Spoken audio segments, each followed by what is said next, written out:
តើគាត់ពិតជាកក់បន្ទប់ពីមែនឬតើគាត់អាចទ្រាំបានយ៉ាងដូចម្តេចទៅចាំបន្តិ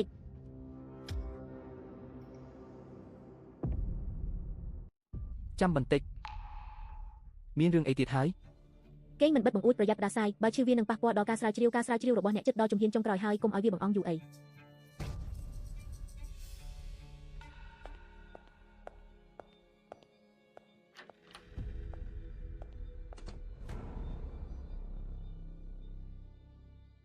កុំបារម្ភអីនាងគេងលក់ហើយនាងមិនមកទៀតទេពួកយើងចេញទៅឲ្យលឿននៅព្រឹកស្អែកនាងនឹងមិនដឹងឡើយចុះពួកយើងសម្រាកទៅ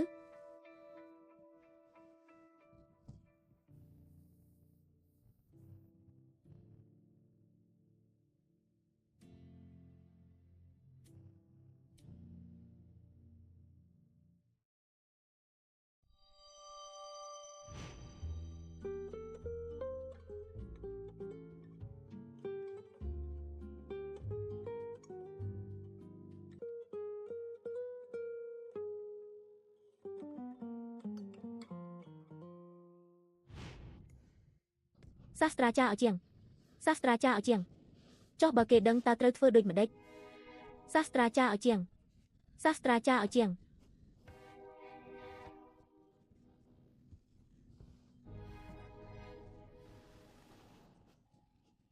តាមពិតគឺយកសពសោះ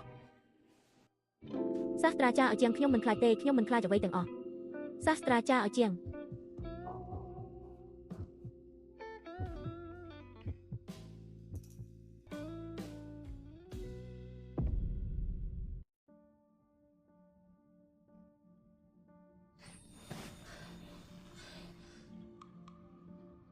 សាស្ត្រាចារ្យឲ្យជាងកាលពីយប់មិញពេលខ្ញុំគេងខ្ញុំមាននិយាយរវើវាយអីដែរទេ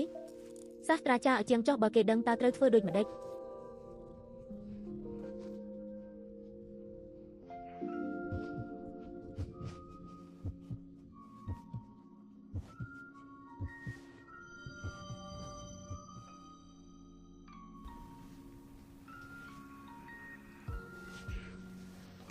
ខ្ញុំមិនបាននិយាយអ្វីទេខ្ញុំទើបតែគិតថារៀបចំខ្លួនទៅពួកយើងត្រូវទៅប្រជុំហើយ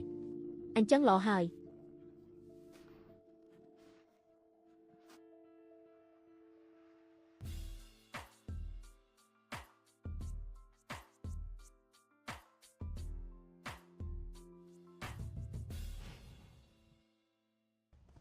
ការប្រជុំលើកនេះបានផ្ដល់ការបំផុសគំនិតដល់ខ្ញុំយ៉ាងខ្លាំងពេលត្រឡប់ទៅវិញខ្ញុំនឹងធ្វើការបន្ថែមម៉ោងប្រសិនបើលើកនេះជោគជ័យការស្រាវជ្រាវរបស់ខ្ញុំនឹងត្រូវបានបញ្ចប់ហើយ